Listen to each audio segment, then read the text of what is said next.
వంగవీటి మోహన్ రంగ గారు పరమపదించి 37 ఇయర్స్ అవుతుంది. కాపుల హక్కుల కోసం, ఆ ప్రాంత ప్రజల కోసం నిరంతరంగా పోరాటం చేసినటువంటి మహనీయుడు వంగవీటి మోహన్ రంగ. కాపుల ఆరాధ్య దైవంగా, కాపుల నాయకుడిగా, మడమతిప్పని నాయకుడిగా పేరు పొందినటువంటి వారు మోహన్ రంగ గారు.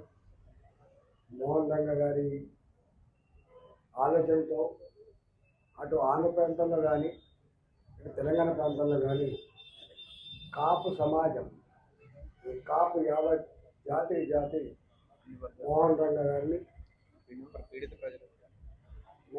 గారిని గుండెల్లో పెట్టుకొని కాపాడుకుంటా ఉంటాం.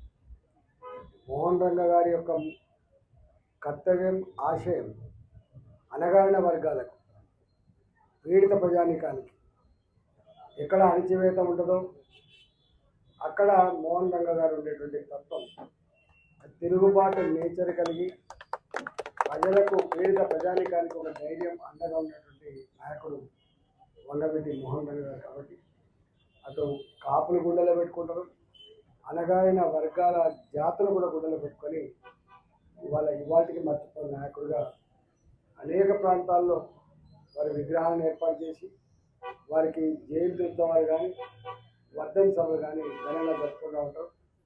ఇవాళ ఇక్కడ మా కుత్బుల్లాపూర్ నియోజకవర్గంలో గాజుల రామారంలో ఇక్కడ కమిటీ ఆధ్వర్యంలో వారి ఈ వర్ధంతి సభ జరిగిన వాళ్ళందరూ కూడా పేరు పైన ధన్యవాదాలు తెలియజేస్తూ,